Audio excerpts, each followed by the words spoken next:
ഇന്നലെ നാം ഒരുമിച്ച് ചിന്തിച്ചത് ബുദ്ധിയുള്ള ആരാധന,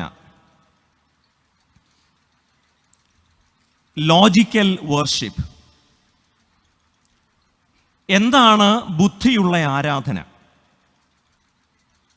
ആരാധനയിൽ യാതൊരു തരത്തിലും ബുദ്ധി ഉപയോഗിക്കരുതെന്ന് പറയുന്നത് അതിബുദ്ധിയുടെയും കുരുട്ടുബുദ്ധിയുടെയും ലക്ഷണമാണ്.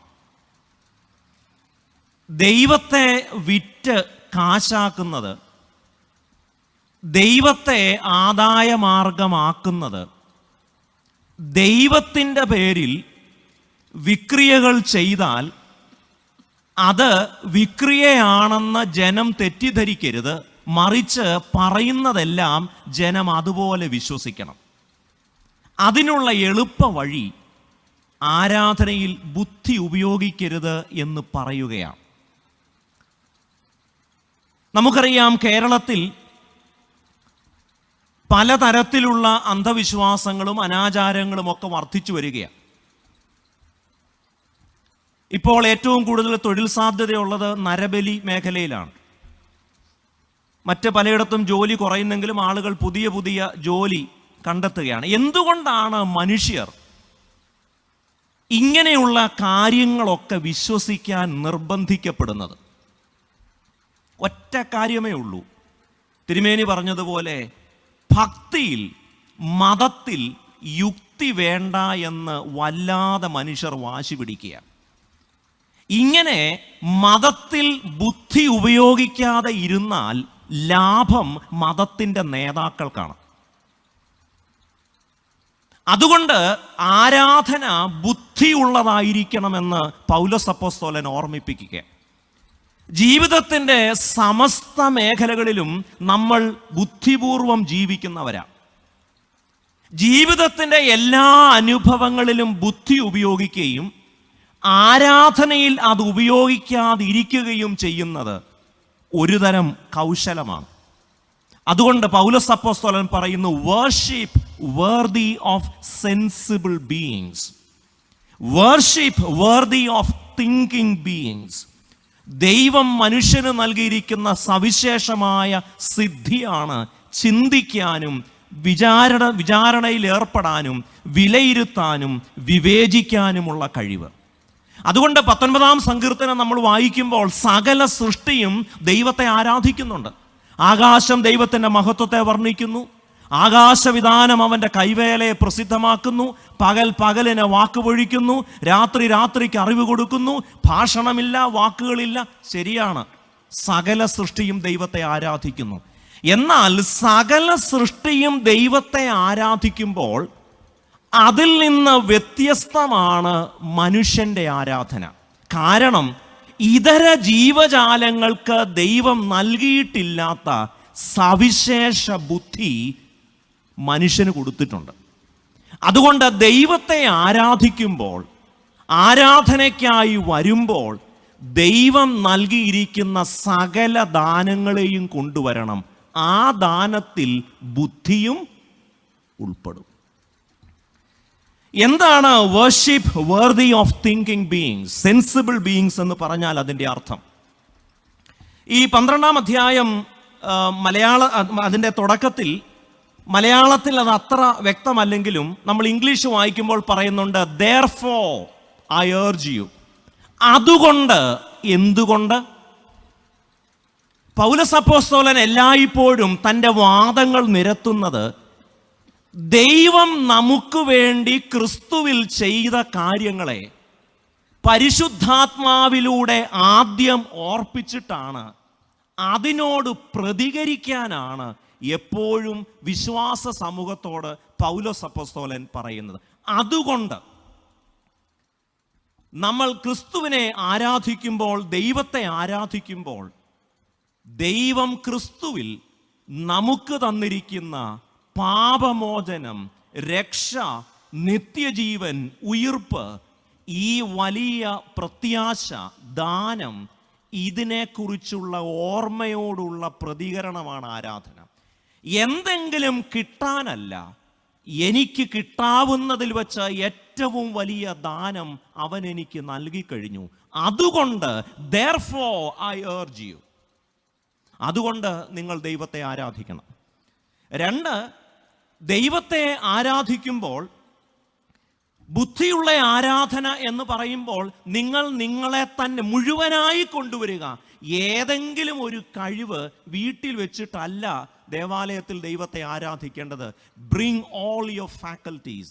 ദൈവം നിങ്ങൾക്ക് തന്നിരിക്കുന്ന മുഴുവൻ കഴിവും, അതിൽ ബുദ്ധി മാറ്റി നിർത്തരുത്.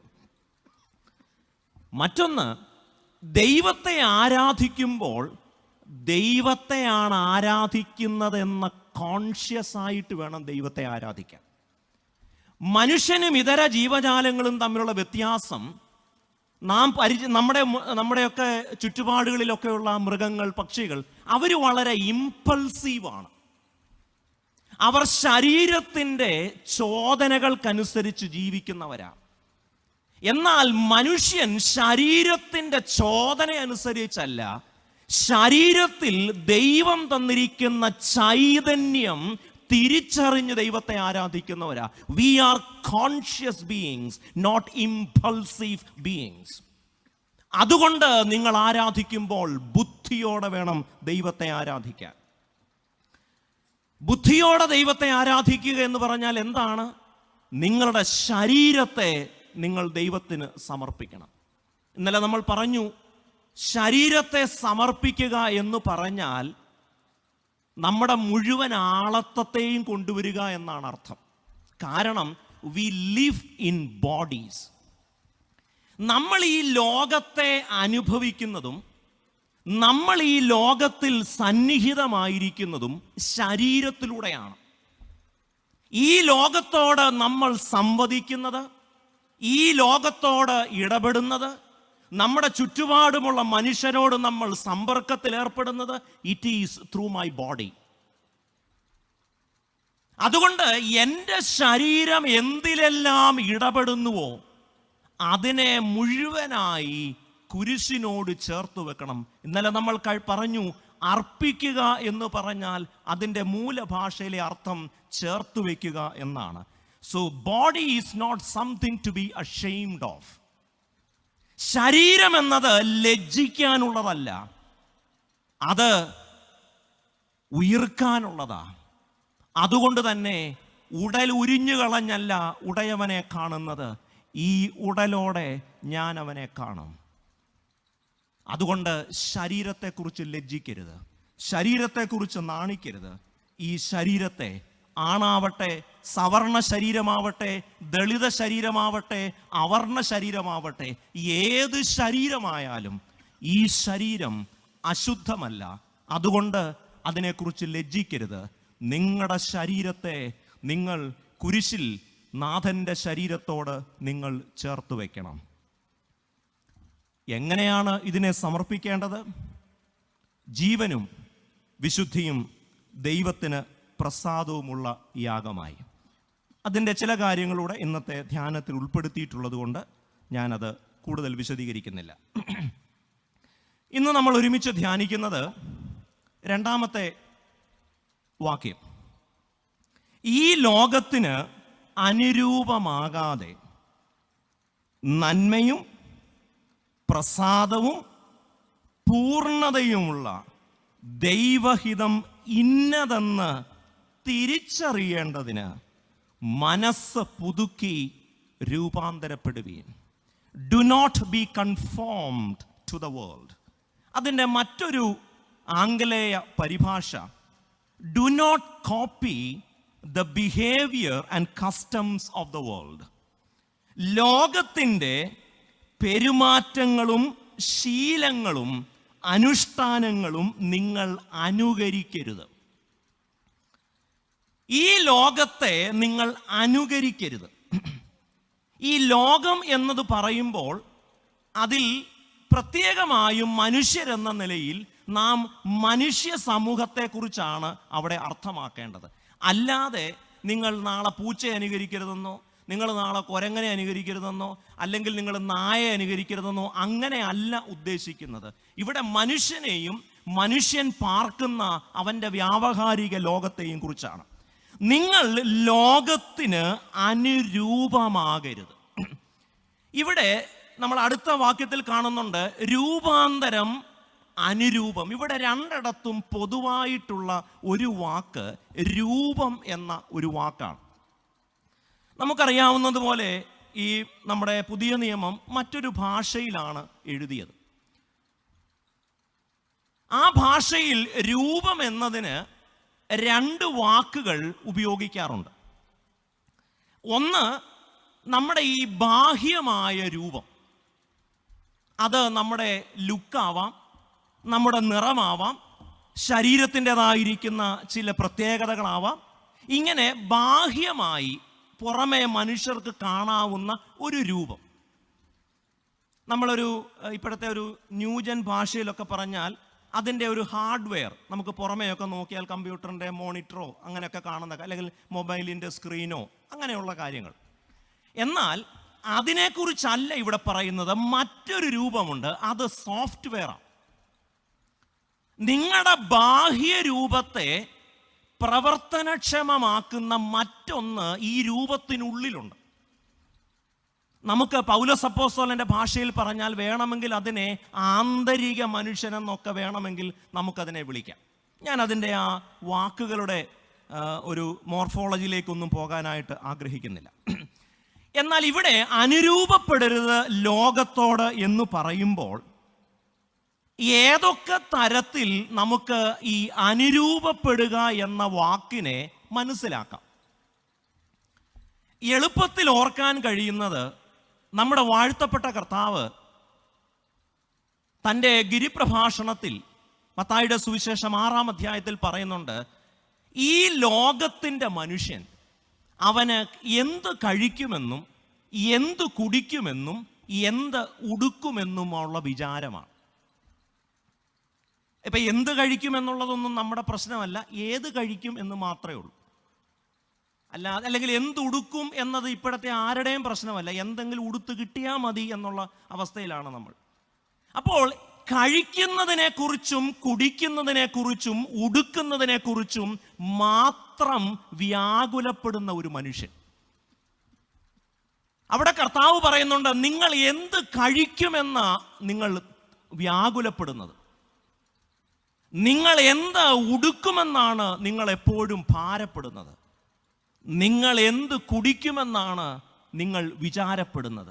അതുകൊണ്ട് നമ്മുടെ വിചാരപ്പെടലിൻ്റെയും വ്യാകുലപ്പെടലിൻ്റെയും വ്യാധിയുടെയും പ്രധാന വിഷയങ്ങൾ ഭക്ഷണവും പാനീയവും വസ്ത്രവുമാണ്.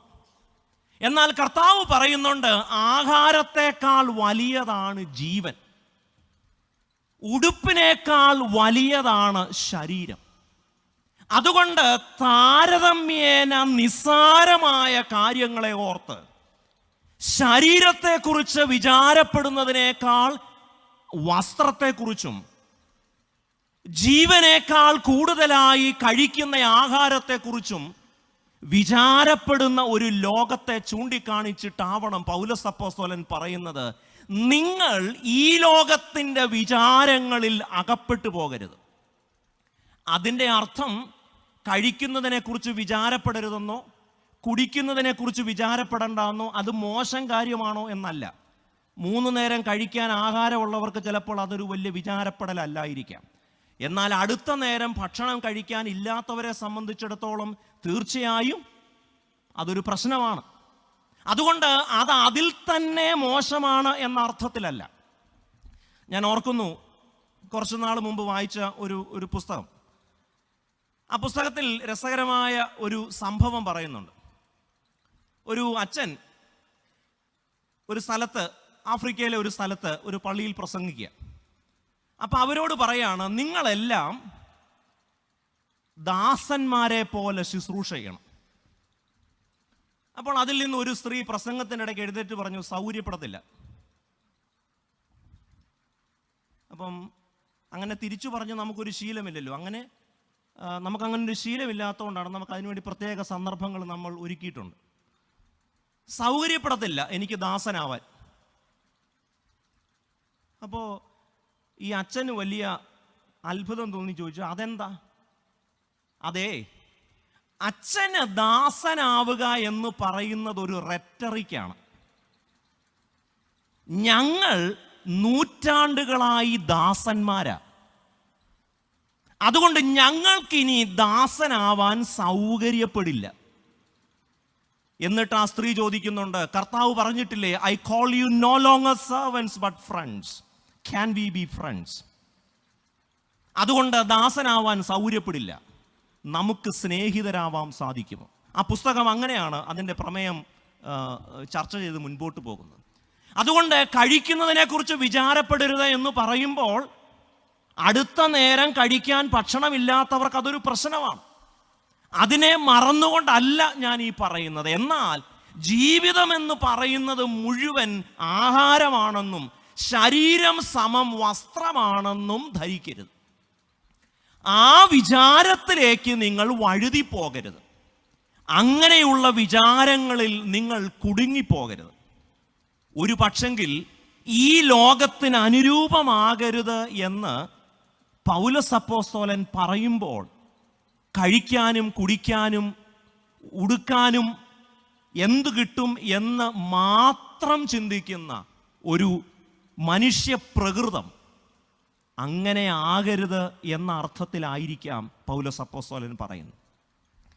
അതിന് കൊടുക്കാവുന്ന മറ്റൊരു സാധ്യത 1 യോഹന്നാൻ 2:16 പറയുന്നുണ്ട്. എന്താണ് ഈ ലോകത്തിൻ്റെ ചില പ്രത്യേകതകൾ?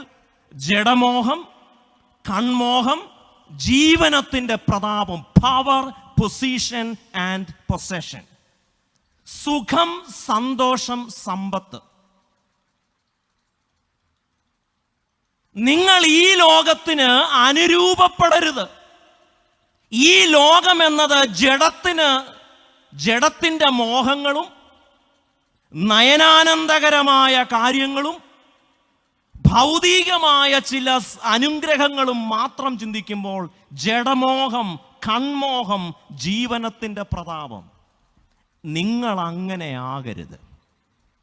Do not be conformed to the world.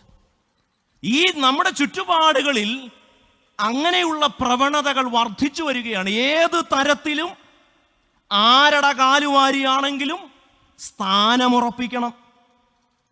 ആരുടെ കഞ്ഞിയിൽ മണ്ണ് പെറുക്കിയിട്ടിട്ടാണെങ്കിലും സമ്പത്ത് കൂട്ടണം. ആരെല്ലാം കരഞ്ഞാലും എനിക്ക് സുഖമുണ്ടാവണം. Lust of flesh, lust of eyes and lust of pride. നിങ്ങൾ ഈ ലോകത്തിന് അനുരൂപമാകരുത്. മറ്റൊരു വിധത്തിൽ നമുക്കതിനെ ഒന്ന് കാണാൻ ശ്രമിച്ചാലോ? നമുക്കെല്ലാവർക്കും ഇഷ്ടമുള്ള ഒരാളാണ് ദാവീദ്, അല്ലേ? ദാവീദാണ് ആദ്യമായി ഒരു കൊട്ടേഷൻ കൊലപാതകം നടപ്പിലാക്കുന്നത്. എന്ന് പറഞ്ഞാൽ ഒരാളെ സ്കെച്ച് ചെയ്തു. ആരെയാ? ഊരിയാവിന്.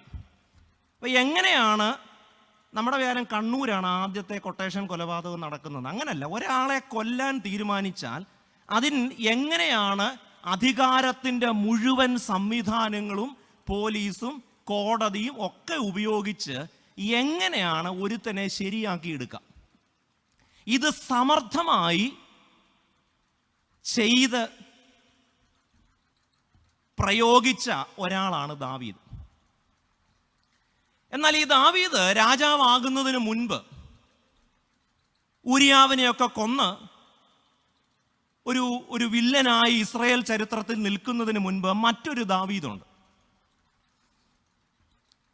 ഈ ദാവീദ് ഒരു ഇടയ ചെറുക്കനാണ്. അപ്പോൾ ആ നാട്ടിൽ ഒരാൾ ഇങ്ങനെ എല്ലാ ദിവസവും ഇസ്രായേലിൻ്റെ അതിർത്തി പ്രദേശത്ത് വന്നിട്ട് ഇസ്രായേലിനെ കുറിച്ചും ഇസ്രായേലിൻ്റെ ദൈവത്തെക്കുറിച്ചും ഒക്കെ അസഭ്യം പറയും. ആദ്യമൊക്കെ വലിയ വിഷമമായിരുന്നു.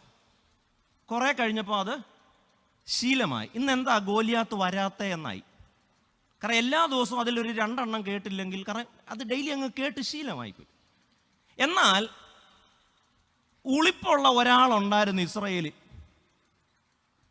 ആ മനുഷ്യൻ്റെ പേരാണ് ദാവീദ്. ദാവീദ് ഒരു ദിവസം ചെന്ന് ശൗൽ രാജാവിനോട് പറഞ്ഞു, എനിക്ക് ഗോലിയാത്തിനെ കൊല്ലണം. മൊത്തത്തിലൊന്ന് നോക്കി, അവൻ്റെ ഭൂമിശാസ്ത്രവും സാമൂഹിക ശാസ്ത്രവും ഒക്കെ ഒന്ന് നോക്കിയപ്പോൾ പറഞ്ഞ്, എടാ ചെറുക്ക, നീ വീട്ടിൽ പോ. ഇപ്പോഴത്തെ പിള്ളേരുടെ ന്യൂജൻ ഭാഷയെ പറഞ്ഞാൽ നീ പടമാവും മോനെ, നീ വീട്ടിൽ പോ. കാരണം ഗോലിയാത്ത് ആരാന്നാ നിന്റെ വിചാരം? ഇവൻ അങ്ങനല്ല, ഇവന് കൊന്നേ പറ്റൂ, എനിക്ക് കൊല്ലണം. എന്തായാലും ഈ ചെറുക്കൻ ചാവാൻ തീരുമാനിച്ചു. അപ്പോൾ ശൗല് പറഞ്ഞു, ഇവനെ ഒന്ന് തിരിച്ചറിയാൻ നല്ലത് ഒരു ഹെൽമെറ്റ് പോലൊരു സാധനമൊക്കെ കൊടുത്തു വിട്ടാൽ ഇവൻ്റെ ബോഡി വരുമ്പം, പണ്ട് ഹെൽമെറ്റ് കമ്പൽസറി ആക്കിയപ്പോൾ ഒരു ട്രോള് വന്നായിരുന്നു. എന്തിനാണ്? കാരണം ആ കമ്പൽസറി ആക്കിയതിൻ്റെ പിറ്റേ ദിവസം ഹെൽമെറ്റ് വെച്ച ഒരാൾ അപകടത്തിൽ മരിച്ചു. അപ്പോൾ ട്രോൾ ഇറക്കിയ ആൾ പറഞ്ഞു, എന്തിനാണെന്നറിയാമോ ഹെൽമെറ്റ് കമ്പൽസറി ആക്കുന്നത്? മരിക്കാതിരിക്കാനല്ല, മരിച്ചാൽ നമ്മൾ ആരാ മരിച്ചതെന്ന് അറിയാൻ വേണ്ടിയാണ്. ഒരു പക്ഷെങ്കിൽ ഈ ട്രോള് ശൗലിൻ്റെ കാലത്തുണ്ടായിരുന്നു എന്ന് എനിക്ക് അറിഞ്ഞൂടെ. എന്തായാലും ശൗൽ ഈ ചെറുക്കനെ ഇങ്ങ് വിളിച്ചു, എന്തായാലും നീ പടമാവാൻ പോവാ, നീ ഒരു കാര്യം ചെയ്യ്, ഞാൻ 1-2 സാധനങ്ങൾ തരാം. ഒന്ന്, തലേ വെക്കാനൊരു ഐറ്റം. അതെന്തിനാണ്? തിരിച്ചു വരുമ്പോൾ ഒന്ന് കണ്ടാൽ മനസ്സിലാവണമല്ലോ, അന്ന് ആധാർ കാർഡൊന്നും ഉള്ള കാലമല്ല, അതുകൊണ്ട് തിരിച്ചറിയാൻ പറ്റൂല. അതുകൊണ്ട് ശരി. പിന്നെ വെറുതെ ഗോലിയാത്തിന് അലുവ കണ്ടിക്കുന്ന പോലെ കണ്ടിക്കാതിരിക്കാനായിട്ടൊരു പടച്ചട്ട. പിന്നെ വെറുതെ ഒരു വഴിക്ക് പോകുന്നല്ല, ഒരു ഡെക്കറേഷന് ഒരു വാളൂടെ കയ്യിലിരിക്കട്ടെ, പ്രയോജനമൊന്നും ഉണ്ടായിട്ടല്ല, വെറുതെ ഒരു ഐറ്റം. ഇതെല്ലാം കൂടെ തൊപ്പിയും വെച്ച് പടച്ചട്ടയിട്ട് വാളും എല്ലാം കൊടുത്തപ്പോഴത്തേക്ക് ദാവീദ് അങ്ങ് താഴെ പോയി. കാരണം ഇതൊന്നും താങ്ങാനുള്ള കെൽപ്പ് ആ ശരീരത്തിനില്ല. ദാവീദ് കുന്തം എല്ലാം കൂടെ ഊരി തിരിച്ചു കൊടുത്തു. എന്നിട്ട് പറഞ്ഞു, ഇത് നമുക്ക് പറ്റിയ ഐറ്റം അല്ല. ഈ ശിവകേരയുടെ ഒരു പുസ്തകമുണ്ട്, യു ക്യാൻ വിൻ. അത് നമ്മുടെ ഷൈമോനച്ചൻ്റെ സ്വകാര്യ ശേഖരത്തിലെ ഒരു പുസ്തകമാണ്. ഞാൻ ചോദിച്ചു, അച്ഛ എന്തിനാണ് വായിക്കുന്നതെന്ന് ചോദിച്ചപ്പോൾ, അച്ഛ നന്നാവാൻ വേണ്ടിയാണെന്ന് അച്ഛൻ എന്നോട് പറഞ്ഞു. അപ്പോൾ ഈ നോട്ട് എഴുതാത്തവരും നന്നാവാനുള്ള ശ്രമത്തിലാണ്. അപ്പോൾ ഇന്നലെ തിരുമേനി നോട്ട് എഴുതാഞ്ഞതിൻ്റെ കാര്യം ഇപ്പോഴാണ് എനിക്ക് പിടികിട്ടിയത്. അപ്പോൾ ആ പുസ്തകത്തിൽ ഒരു ഭാഗത്ത് പറയുന്നുണ്ട്, അപ്പോൾ ഇതെല്ലാം കൂടെ ഇട്ടപ്പോൾ ദാവീദ് പറഞ്ഞു, ഇത് നമുക്ക് പറ്റൂല, ഊരി കൈ കൊടുത്തു. എന്നിട്ട് ദാവീദ് പറഞ്ഞൊരു കാര്യമുണ്ട്, ഇതെനിക്ക് ശീലമില്ല, I am not used to it. ഊരി തിരിച്ചു കൊടുത്തിട്ട് പുള്ളി കല്ലും കവണയും എടുത്തു. വാസ്തവത്തിൽ ഈ ലോകത്തെ അനുകരിക്കരുത് എന്ന് പറയുന്നതിൻ്റെ മറ്റൊരു തലമാണത്. നാം പലപ്പോഴും ശൗലിനെ പോലെയുള്ള ആളുകളെയാണ് മാതൃകയായി സ്വീകരിക്കുന്നത്. എങ്ങനെയാണ് ജീവിതത്തിൽ വിജയിക്കേണ്ടത്? അത് വാളുകൊണ്ടും പടച്ചട്ട കൊണ്ടും അല്ല യുദ്ധം ജയിക്കുന്നത്. ദൈവത്തോട് ചേർന്നാണ് ജീവിതത്തെ നേരിടേണ്ടതെന്ന് ദാവീദ് പഠിപ്പിക്കുക, അത് തിരിച്ചു കൊടുക്കുകയാണ്. Do not be conformed to the world. നിങ്ങൾ ഈ ലോകത്തിൻ്റെ പ്രഭുക്കന്മാരെ, ശൗലിനെ പോലെയുള്ളവരെ നിങ്ങൾ അനുകരിക്കരുത്. അവർ പറഞ്ഞു തരുന്ന മാതൃക വാളിൻ്റെയും പടച്ചട്ടയുടെയും മാതൃകയാണ്. നിങ്ങൾക്ക് വേണ്ടത് ദൈവകൃപയുടെ മാതൃകയാണ്. Practice and practice God's grace. ദൈവകൃപയുടെ പരിശീലനമാണ് നമ്മുടെ അനുദിന ജീവിതം. നിങ്ങൾ ഈ ലോകത്തിന് അനുരൂപപ്പെടരുത്. എന്നിട്ട് പൗലോസ് അപ്പോസ്തലൻ അടുത്തതായി പറയുന്നത്, പിന്നെ നിങ്ങൾ എന്തോ ചെയ്യണം? ഓക്കെ, അനുരൂപപ്പെടണ്ട. പിന്നെ എന്താ ചെയ്യേണ്ടേ?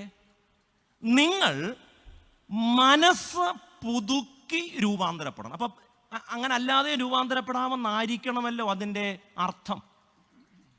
നിങ്ങൾ രൂപാന്തരപ്പെടണം എന്ന് പറഞ്ഞാൽ പോരെ, നിങ്ങൾ മനസ്സ് പുതുക്കി രൂപാന്തരപ്പെടണം.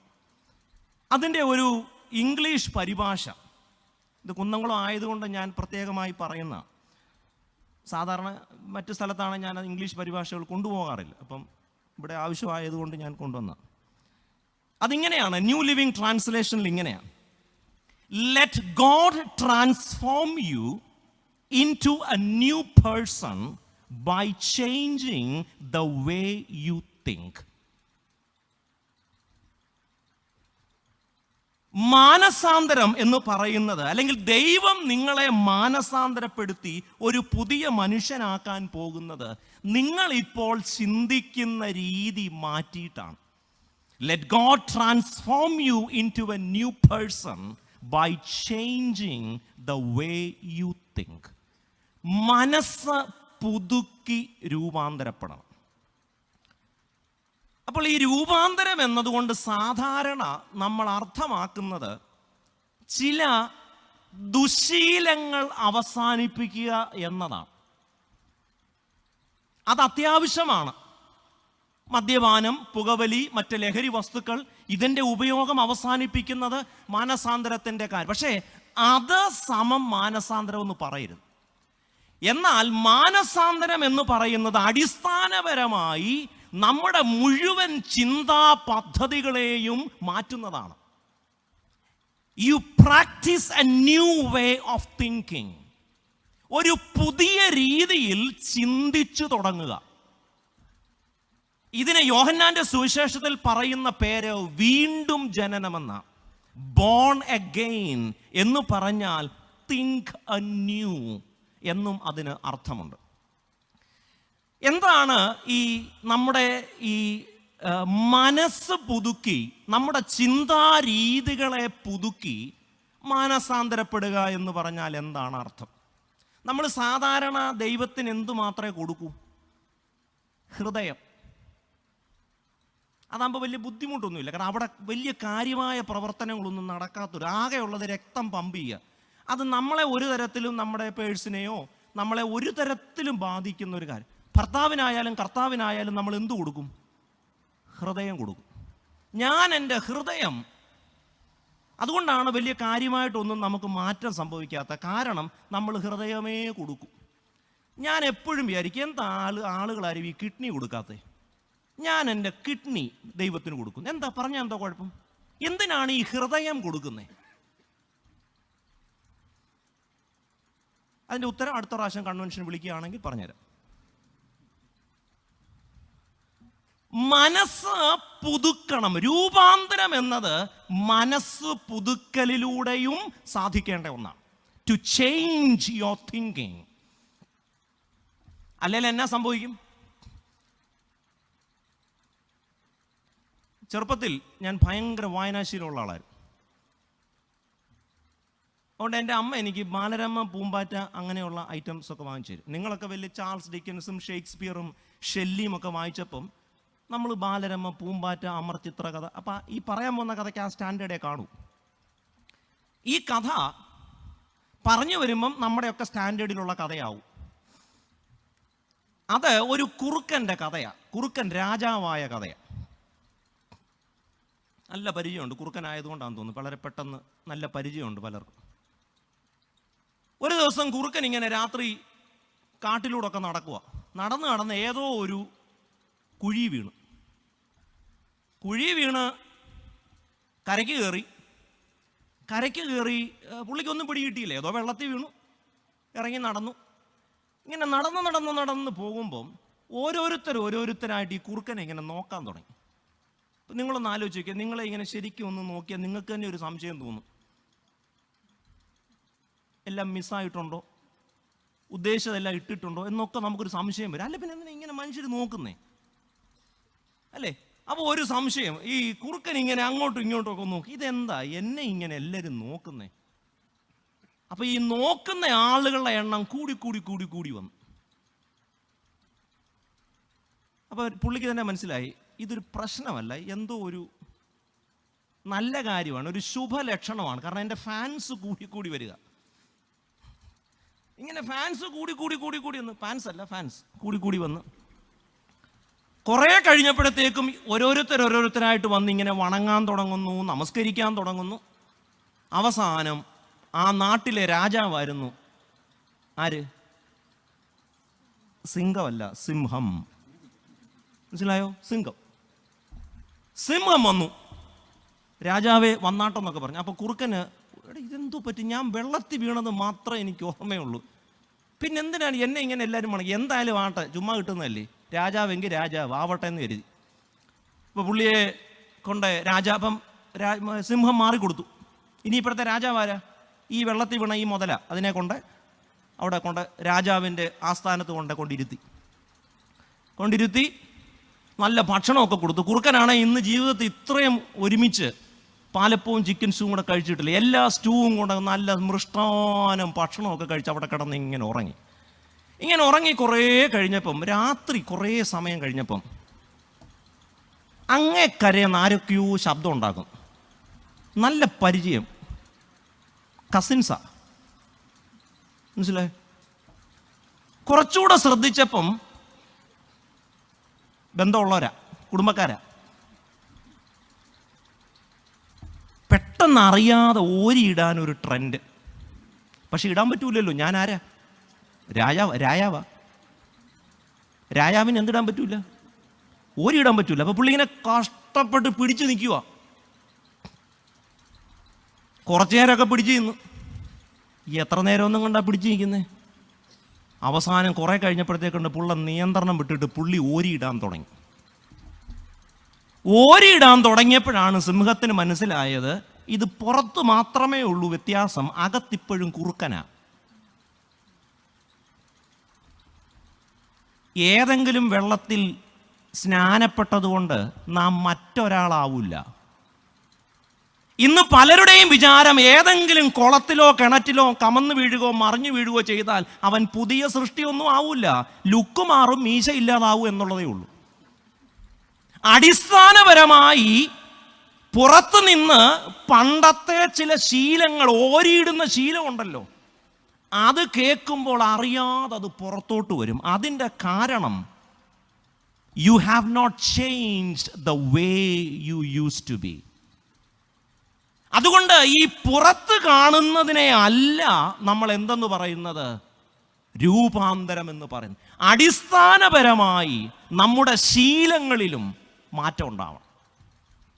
നമ്മുടെ ആന്തരിക മനുഷ്യന്, പൗലോസിന്റെ ഭാഷയിൽ പറഞ്ഞാൽ അകത്തെ മനുഷ്യൻ, ആന്തരിക മനുഷ്യൻ, അവൻ ബലപ്പെടണം. ഇല്ലെങ്കിൽ ഇടയ്ക്കിടയ്ക്ക് വയറ് നിറയുമ്പോൾ ഓരിയിടണമെന്ന് തോന്നും.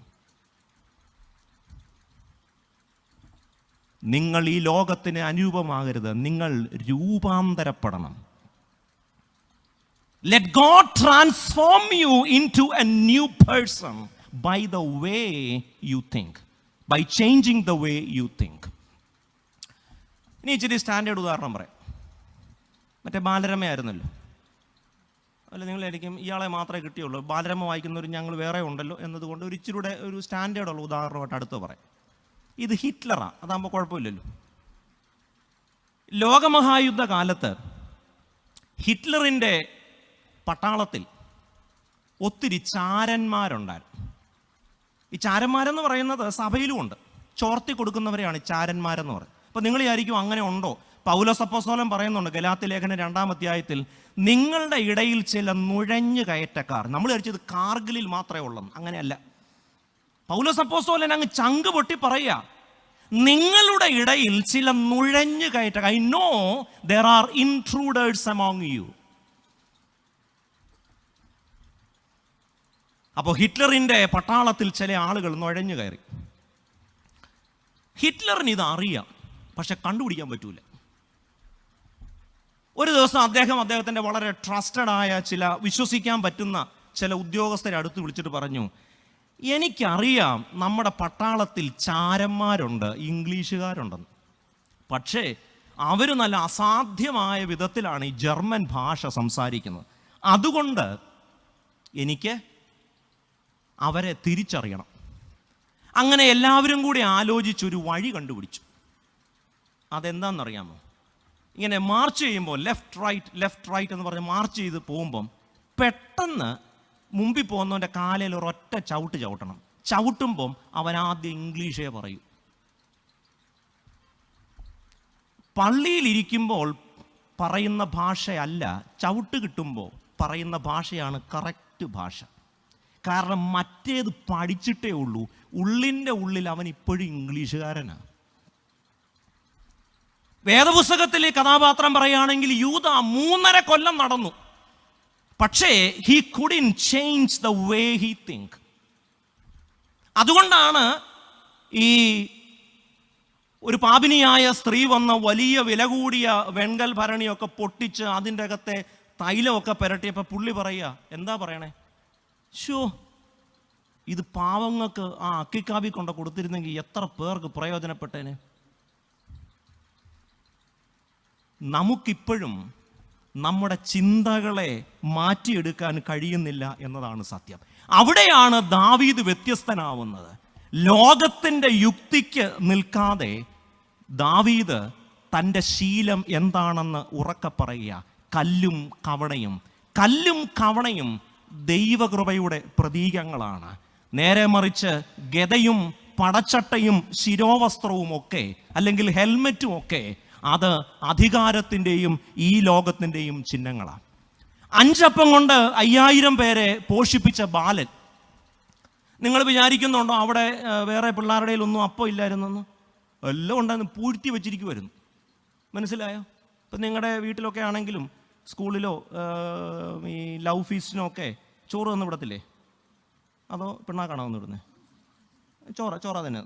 ചോറൊക്കെ തന്നു വിടുമ്പോൾ അതിൻ്റെ അകത്ത് മുട്ട ഒക്കെ തരും.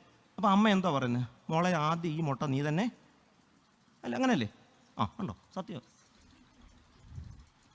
കാരണം ഇത് ഒരുത്തനും കൊടുക്കരുത്, നീ വേണം ഇത് ആദ്യം കഴിക്കാൻ. എൻ്റെ വിചാരം അവിടെ ഉണ്ടായിരുന്ന എല്ലാ കുട്ടികളും വേദപാഠ ക്ലാസ്സിൽ പോയി കാണും. അതുകൊണ്ട് അവരാദ്യം അതങ്ങ് തിന്നും. നല്ല അനുസരണമുള്ള മക്കളായിരുന്നു. അതുകൊണ്ട് നിങ്ങൾ വിചാരിക്കരുത് അവിടെ ആ കൊച്ചൻ്റെ മാത്രമേ അതുണ്ടായിരുന്നു. അങ്ങനെയല്ല, എല്ലാവരുടെ കയ്യിലും ഉണ്ടായിരുന്നു. പക്ഷേ മറ്റുള്ളവർ ചിന്തിച്ചതുപോലെയല്ല ആ ബാലൻ ചിന്തിച്ചത്. Transform by changing the way you think. ഹെരോദാവിൻ്റെ അടുക്കൽ കൊട്ടാരത്തിലേക്ക് പോയ വിദ്വാൻമാർ, അവർ നമുക്കറിയാവുന്നത് കൊണ്ട് ഞാനത് ആവർത്തിക്കുന്നില്ല. അവർ യേശുവിനെ കണ്ടപ്പോൾ അവർ വേറെ വഴിയായി മടങ്ങിപ്പോയി. വന്ന വഴിയെ, കാരണം അവർ ചിന്തിച്ചത് യേശു രക്ഷകൻ മശിഹ കൊട്ടാരത്തിലാണ്. എന്നാൽ അവൻ പുൽക്കൂട്ടിലാണ് ജനിച്ചത് എന്ന് മനസ്സിലാക്കിയപ്പോൾ അവരതുവരെ ചിന്തിച്ച വഴിയെ അല്ല അവർ മടങ്ങിപ്പോകുന്നത്. സക്കായി യേശുവിനെ കാണുന്ന ഭാഗമുണ്ട്. യേശുവിനെ കാണുന്നതിന് മുൻപ് സക്കായി ചിന്തിച്ച ഒരു രീതിയുണ്ട്. എന്നാൽ യേശുവിനെ കണ്ടുമുട്ടിയപ്പോൾ സക്കായി പറയുക, ഞാൻ അന്യായമായി എടുത്തിട്ടുള്ളതൊക്കെ തിരിച്ചു കൊടുക്കുക. ഞാൻ ആരെയെങ്കിലും ചതിച്ചിട്ടുണ്ടെങ്കിൽ അത് 4 മടങ്ങായി മടക്കി കൊടുക്കുക. അന്യായമായത് പുരയ്ക്കകത്തു സൂക്ഷിച്ചുകൊണ്ട് അന്യായമായതെല്ലാം തനിക്ക് ന്യായമാണെന്ന് കരുതിക്കൊണ്ട് ആ ചിന്തയുമായി ഒരിക്കലും നിങ്ങൾക്ക് കർത്താവിനെ അനുഗമിക്കാനാവില്ല. അതുകൊണ്ടാണ് പറഞ്ഞത് ഇന്ന് ഈ വീടിന്. എന്നിട്ട് കർത്താവ് പറയുന്നുണ്ട് ഇവൻ അബ്രഹാമിൻ്റെ മകനാണ്.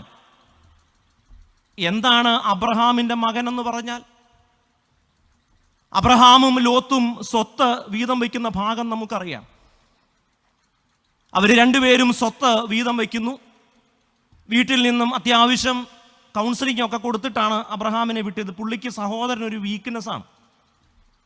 അതുകൊണ്ട് സഹോദരൻ എന്തെങ്കിലും ഒരു സങ്കടം ഒന്നും കാണിച്ചാൽ strong, stay strong, B strong. അതുകൊണ്ട് ഈ സ്ട്രോങ് പറഞ്ഞാൽ പുള്ളി അവിടെ ചെന്നേ. കാരണം ആര് പറഞ്ഞു വിട്ടിട്ടുണ്ട്? സാറാ പറഞ്ഞിട്ടുണ്ട്, മണ്ടത്തരമൊന്നും കാണിക്കരുത്, നിങ്ങളൊരു ആണെന്ന് എനിക്കറിയാം, പക്ഷേ ബി സ്ട്രോങ്. എപ്പോഴും ഇങ്ങനെ സ്ട്രോങ് ആയിരിക്കണം. പുള്ളി ഇങ്ങനെ സ്ട്രോങ് പറഞ്ഞ് അവിടെ ചെന്നു. ഈ അനിയനെ കണ്ടപ്പോഴേ പുള്ളിയുടെ സ്ട്രോങ് അങ്ങ് പോയി. അപ്പോൾ ചോദിച്ചു, നിനക്ക് എന്തോ മോനെ വേണ്ടിയേ? അപ്പോൾ അവൻ നല്ല യൂണിവേഴ്സിറ്റി പഠിച്ചാ. അപ്പോൾ അവൻ പറഞ്ഞു, എനിക്ക് ആ വെള്ളമുള്ള സ്ഥലമുണ്ടല്ലോ അത് മതി. അപ്പം നിനക്കത് മതിയോ? മതി, അങ്ങ് നീ അതെടുത്തു, ബാക്കി എന്തെങ്കിലും ഉണ്ടെങ്കിൽ എനിക്ക് മതി. തിരിച്ച് വീട്ടിൽ ചെന്നപ്പം ലോത്ത് വലിയ ഓടിയാ ചെന്നേ. കാരണം എന്താണ്? അടിച്ചു മാറ്റിയതിൻ്റെ സന്തോഷമാണ്.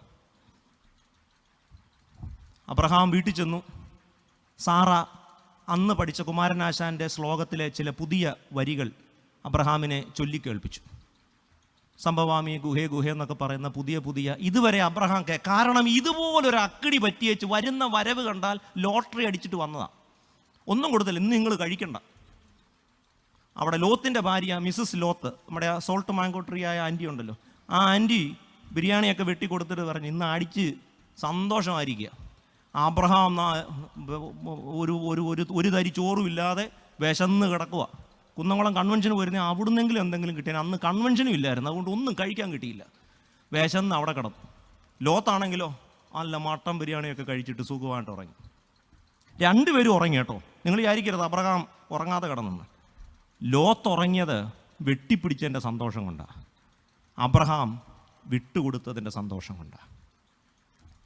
Transform by changing the way you think. അതുകൊണ്ട് ഈ രൂപാന്തരം എന്ന് പറയുന്നത് നമ്മുടെ മനസ്സിൻ്റെ പുതുക്കം കൂടെയാണ്. മനസ്സ് എന്ന് പറയുമ്പോൾ ഹൗ യു തിങ്ക്, നമ്മൾ ചിന്തിക്കുന്ന രീതികളിൽ സംഭവിക്കേണ്ട മാറ്റം. മറ്റൊരു വിധത്തിൽ പറഞ്ഞാൽ രൂപാന്തരം എന്നത് ബോധതലത്തിൽ സംഭവിക്കണം. അപ്പോഴാണ് അത് ബോധ്യമായി മാറുന്നത്.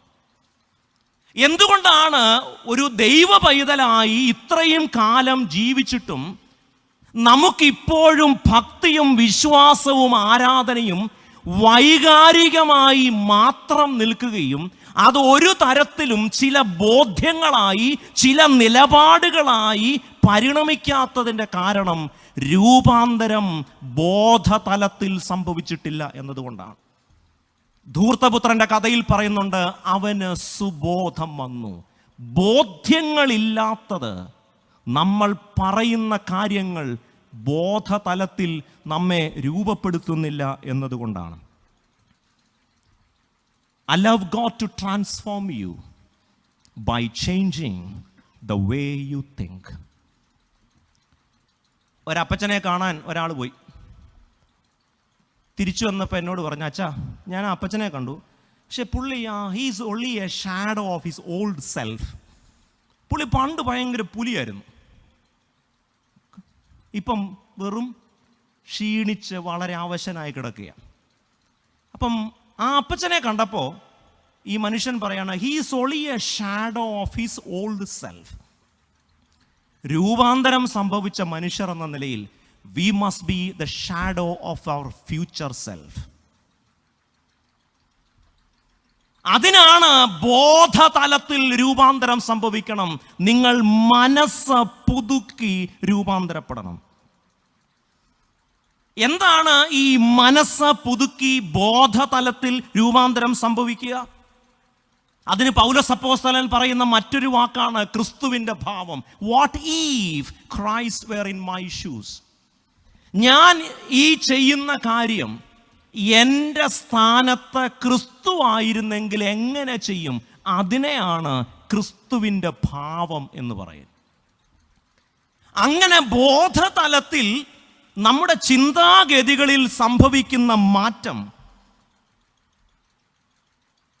അത് സംഭവിച്ചത് കൊണ്ടാണ് പൗലോസ് അപ്പോസ്തലൻ പറയുന്നത്, എനിക്ക് ജീവിക്കുന്നത് ക്രിസ്തുവും മരിക്കുന്നത് ലാഭവുമാണ്. കാരണം ജീവിക്കുന്നത് ലാഭവും മരിക്കുന്നത് നഷ്ടവുമായി കാണുന്ന ഒരു കാലത്ത് ഇത് പറയാൻ പൗലോസ് അപ്പോസ്തലനെ കഴിയൂ. എനിക്ക് ജീവിക്കുന്നെങ്കിൽ ക്രിസ്തുവാണ്, ഇനി അവന് വേണ്ടി മരിച്ചാൽ അത് ലാഭമാണ്. ഇതിനാണ് ബോധ്യം എന്ന് പറയുന്നത്.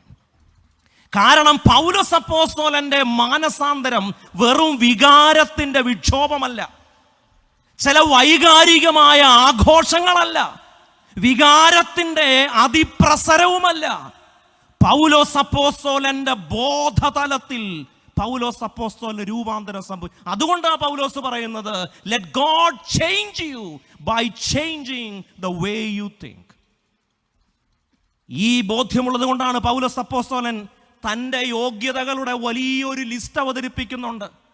ഞാൻ ന്യായപ്രമാണം സംബന്ധിച്ച് പരീശനാണ്, ഇനി എൻ്റെ കുടുംബം പറഞ്ഞാൽ ഞാൻ ബെന്യാമീൻ ഗോത്രക്കാരനാണ്, ഞാൻ ഗമാലിയേലിൻ്റെ പാദപീഠത്തിലിരുന്ന് പഠിച്ചവനാണ്, പക്ഷേ ഇതൊക്കെ എനിക്ക് വെറും ചപ്പാണ്. I consider all these as rubbish. ദൈവത്തിന് സ്തോത്രം. ഇതൊരു ബോധ്യമാണ്. ദമസ്കോസിൽ പൗലോസിന് സംഭവിച്ച മാനസാന്തരം ഒരു വെളിച്ചം കണ്ടപ്പോൾ കണ്ണിന് താങ്ങാനാവാത്ത ഹൈ വോൾട്ടേജ് വെളിച്ചം കണ്ടപ്പോൾ ഉള്ള ഒരു ബോധക്കേടല്ല. ബോധതലത്തിൽ മാറ്റം സംഭവിക്കുമ്പോഴാണ് ബോധ്യങ്ങൾ ഉണ്ടാവുന്നത്. ഒരുപക്ഷെങ്കിലും ഒരു യഹൂദന് പുകഴാനുള്ള ചില കണക്കുകളാണ് പൗലോസ് അപ്പോസ്തലൻ പറയുന്നത്. തൻ്റെ വിദ്യാഭ്യാസം, തൻ്റെ വംശം, തൻ്റെ കുലം, തൻ്റെ പെഡിഗ്രി. പക്ഷെ പൗലോസ് പറയാ, ക്രിസ്തു നിമിത്തം ഞാൻ ഇതിനെ ചപ്പെന്നും ചവർ. I consider because of Christ all these things rubbish. എനിക്ക് ജീവിക്കുന്നത് ക്രിസ്തുവാണ്, മരിക്കുന്നത് ലാഭവുമാണ്. Are we a shadow of our future self? വരാനിരിക്കുന്ന രൂപാന്തരപ്പെട്ട ശരീരത്തിൻ്റെ നിഴലായി ജീവിക്കാൻ നമുക്ക് കഴിയുമ്പോഴാണ് നാം ഒരു രൂപാന്തരപ്പെട്ട ജീവിതമായി മാറുന്നത്. ഇത് നമുക്ക് തനിയെ സാധിക്കില്ല. അതാണ് ഒന്നാമത്തെ വാക്യത്തിൽ പൗലോസ് അപ്പോസ്തലൻ ഓർമ്മിപ്പിക്കുന്ന കാര്യം. You can but by the mercies of God. ഇത് സാധിക്കുന്നത് സ്വന്തം ബലത്തിൽ സാധിക്കില്ല. അതുകൊണ്ടാ പൗലോസ് അപ്പോസ്തലൻ പറയുന്നത്, I can do all things through him who infuses strength into me. എന്നെ ശക്തനാക്കുന്നവൻ മുഖാന്തരം it is possible by the mercies of God.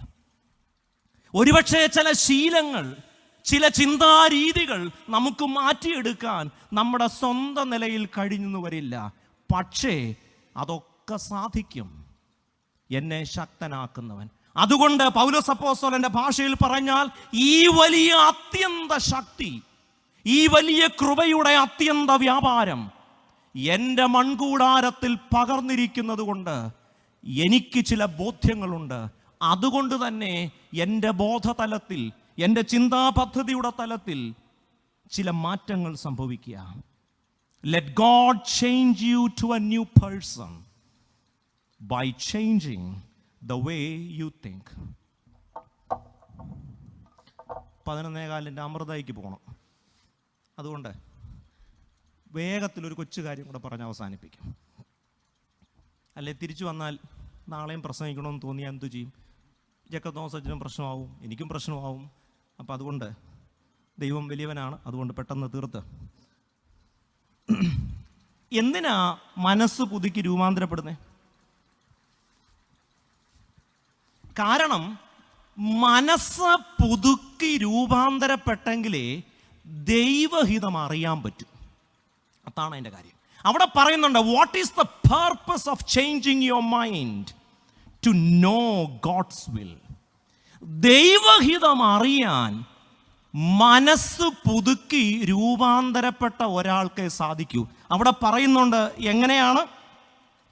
നന്മയും പ്രസാദവും പൂർണ്ണതയുമുള്ള ദൈവഹിതം ഇന്നതെന്ന് തിരിച്ചറിയേണ്ടതിന് നിങ്ങൾ മനസ്സ് പുതുക്കി രൂപാന്തരപ്പെടുവീൻ. എല്ലാവർക്കും കൺഫ്യൂഷനാണ് ദൈവഹിതം എന്താണെന്ന്. അതിൻ്റെ സംഭവം ഇത്രയേ ഉള്ളൂ. അതറിയാൻ വേണ്ടതുപോലെ നമുക്ക് സാധിക്കുന്നില്ലെങ്കിൽ അതിൻ്റെ കാരണം നമുക്ക് രൂപാന്തരമൊക്കെ ഉണ്ട്, ചില ശീലങ്ങളൊക്കെ നമ്മൾ വിട്ടു, പക്ഷേ നമ്മൾ ചിന്തിക്കുന്ന വിധം വ്യത്യാസമാണ്. Then you will be able to test and approve what is God's will. ദൈവഹിതം ജീവിതത്തിൽ എന്താണെന്ന് ഉറപ്പിക്കണമെങ്കിൽ മനസ്സ് പുതുക്കി രൂപാന്തരപ്പെടണം. ദൈവഹിതം എന്താണ്? All that reflects God's character is God's will. ദൈവത്തിൻ്റെ സ്വഭാവത്തെ പ്രതിഫലിപ്പിക്കുന്നതെല്ലാം ദൈവഹിതമാണ്. അതിനുവേണ്ടി വലിയ ഗവേഷണമൊന്നും നടത്തണ്ട. 1 യോഹന്നാൻ 4:8 പറയുന്നുണ്ട്, ദൈവം സ്നേഹമാണ്. തിരുമേനി പറഞ്ഞു കഴിഞ്ഞു. ദൈവത്തിൽ നിന്ന് ജനിക്കുന്നവൻ ആരാണ്? 1 യോഹന്നാൻ 2-ാം അധ്യായത്തിൽ പറയുന്നുണ്ട്. അവിടെ രസകരമായ ഒരു വാക്യമുണ്ട്. 1 യോഹന്നാൻ 2 അതിൻ്റെ 9 മുതലുള്ള വാക്യങ്ങൾ, ദൈവത്തിൽ നിന്ന് ജനിച്ചവൻ ആരും പാപം ചെയ്യുന്നില്ല, അവൻ്റെ വിത്ത് അവനിൽ വസിക്കുന്നു, ദൈവത്തിൽ നിന്ന് ജനിച്ചതിനാൽ അവന് പാപം ചെയ്യാൻ കഴിയുകയില്ല. അടുത്ത വാക്യം, ദൈവത്തിൻ്റെ മക്കൾ ആരെന്നും പിശാചിൻ്റെ മക്കൾ ആരെന്നും ഇതിനാൽ തെളിയുന്നു, നീതി പ്രവർത്തിക്കാത്തവൻ ആരും സഹോദരനെ സ്നേഹിക്കാത്തവനും ദൈവത്തിൽ നിന്നുള്ളവനല്ല. ദൈവം സ്നേഹമാണ്. ദൈവത്തിൻ്റെ സ്നേഹത്തെ പ്രകാശിപ്പിക്കുന്ന എല്ലാം ദൈവഹിതമാണ്. എനിക്ക് ഏറ്റവും ഇഷ്ടപ്പെട്ട വേദപുസ്തകത്തിലെ ഒരു വാക്യമാണ് മത്തായിയുടെ സുവിശേഷം 22-ാം അധ്യായത്തിൽ. ഒരാൾ കർത്താവിനോട് വന്ന് ചോദിക്കുന്നുണ്ട്, ഏറ്റവും വലിയ കൽപ്പന ഏതാ? കർത്താവ് ഒന്ന് മൊത്തത്തിൽ നോക്കിയിട്ട് പറഞ്ഞു, ദൈവത്തെ പൂർണ്ണ ശക്തിയോടും പൂർണ്ണ ഹൃദയത്തോടും പൂർണ്ണ മനസ്സോടും പൂർണ്ണ ആത്മാവോടും കൂടെ സ്നേഹിക്കണം. ഇതാണ് ഏറ്റവും വലിയതും ഒന്നാമത്തേതുമായ കൽപ്പന. ഇനിയാണ് അതിൻ്റെ പഞ്ച്. അത് ഇംഗ്ലീഷിലില്ല. മലയാളം വേദപുസ്തകത്തിൽ പറയുന്നുണ്ട്, ഏതാണ് ഏറ്റവും വലിയ കൽപ്പന? നിന്റെ ദൈവമായ കർത്താവിനെ പൂർണ്ണ ഹൃദയത്തോടും പൂർണ്ണ മനസ്സോടും പൂർണ്ണ ആത്മാവോടും പൂർണ്ണ ശക്തിയോടും കൂടെ സ്നേഹിക്കണം. ഇതാണ് ഏറ്റവും വലിയതും ഒന്നാമത്തേതുമായ കൽപ്പന. രണ്ടാമത്തേത്, അതാണ് ഇനി അടുത്തത്. കർത്താവ് പറയുക, രണ്ടാമത്തേത് ഇതിനോട് സമം. ആ ഒരു 1.5 പ്രയോഗമാണ്. ആ ഒന്നാം ഭാഗം നമുക്ക് വലിയ ബുദ്ധിമുട്ടില്ല. പക്ഷേ സഹോദരനെ സ്നേഹിക്കുന്നത്, അയൽക്കാരനെ സ്നേഹിക്കുന്നത് എന്തിനോട് സമമാണ്? വലിയ കൽപ്പന ഏതാണ്? ദൈവത്തെ സ്നേഹിക്കുക എന്നത് തന്നെയാണ്. പക്ഷേ ആ രണ്ടാമത് പറയുന്നതുണ്ടല്ലോ, അത് ഏറ്റവും വലിയ കൽപ്പനയ്ക്ക് സമമാണ്. രണ്ടാമത്തേത് ഇതിനോട് സമം. ദൈവഹിതം, നന്മയും പ്രസാദവും പൂർണ്ണതയുമുള്ള ദൈവഹിതം. ദൈവഹിതം അറിയാൻ ദൈവത്തിൻ്റെ സ്വഭാവം അന്വേഷിച്ചാൽ മതി. ദൈവത്തിൻ്റെ സ്വഭാവത്തെ പ്രകാശിപ്പിക്കുന്നതെല്ലാം ദൈവഹിതമാണ്. ഞാൻ വാക്കുകൾ അവസാനിപ്പിക്കട്ടെ. നിങ്ങൾ ഈ ലോകത്തിന് അനുരൂപപ്പെടരുത്. Do not copy the behaviour and customs of this world. 3 തരത്തിൽ ഈ ലോകത്തോട് അനുരൂപപ്പെടാം. 1, കഴിക്കുന്നതിനെക്കുറിച്ചും കുടിക്കുന്നതിനെക്കുറിച്ചും ഉടുക്കുന്നതിനെക്കുറിച്ചുമുള്ള അമിതമായ വിചാരപ്പെടലിലൂടെ. 2, ജഡമോഹം, കൺമോഹം, ജീവനത്തിൻ്റെ പ്രതാപം, ഇത്തരം കാര്യങ്ങളിലുള്ള അമിതമായ ആസക്തി. 3, ജീവിതത്തിൽ എന്തെങ്കിലുമൊക്കെ നേടാൻ ശൗലിൻ്റെ പടച്ചട്ടയും വാളും അനുകരിക്കുന്ന മനുഷ്യർ. എന്നാൽ പൗലോസ് അപ്പോസ്തലൻ മുന്നോട്ട് പറയുന്നത്, നിങ്ങൾ ലോകത്തിന് അനുരൂപപ്പെടരുത്, നിങ്ങൾ മനസ്സ് പുതുക്കി രൂപാന്തരപ്പെടണം. Let God transform you by changing the way you think. നമ്മുടെ അകത്തെ മനുഷ്യൻ, നമ്മുടെ ഉള്ളിലെ മനുഷ്യൻ നമ്മെ രൂപപ്പെടുത്തട്ടെ. രൂപാന്തരം, ചിന്താ പദ്ധതിയിലുള്ള മാറ്റം ബോധതലത്തിൽ സംഭവിക്കുമ്പോൾ രൂപാന്തരം എന്നത് ചില ബോധ്യങ്ങളായി, ചില കൺവിക്ഷൻസായി മാറും. ഇത് നമുക്ക് തനിയെ സാധിക്കില്ല. ഇത് സാധിക്കണമെങ്കിൽ അവൻ്റെ കൃപ വേണം. It is possible but by the mercies of God. ദൈവത്തിൻ്റെ കൃപയാൽ. എന്തിനാണ് നമ്മൾ മനസ്സ് പുതുക്കി രൂപാന്തരപ്പെടുന്നത്? അവൻ്റെ ഹിതമറിയാൻ. നന്മയും പ്രസാദവും പൂർണ്ണതയുമുള്ള ദൈവത്തിൻ്റെ ഹിതമറിയാൻ. എന്താണ് ദൈവഹിതം? ദൈവത്തിൻ്റെ സ്നേഹത്തെ വെളിപ്പെടുത്തുന്നതെല്ലാം ദൈവത്തിൻ്റെ ഹിതമാണ്. അവൻ്റെ സ്നേഹത്തിൻ്റെ പ്രകാശനങ്ങളായി വരാനിരിക്കുന്ന നിത്യജീവൻ്റെ നിഴലായി നമുക്ക് ഈ ലോകത്തിൽ ജീവിക്കാം.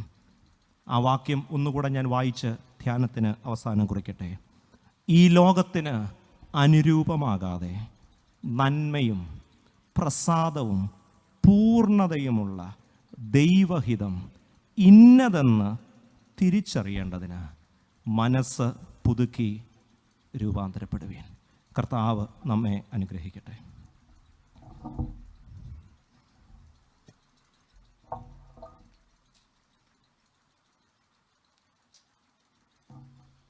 കുന്നംകുളം സെൻട്രൽ മാർത്തോമ കൺവെൻഷൻ്റെ പാഠപുസ്തകത്തിൽ നിന്ന് ഒന്നാമത്തെ ഗീതം പാടുമ്പോൾ നമുക്ക് സ്തോത്രാഴ്ചകൾ അർപ്പിക്കാം. Song number 1. അക്കരയ്ക്ക് യാത്ര ചെയ്യും സിയോൻ സഞ്ചാരി.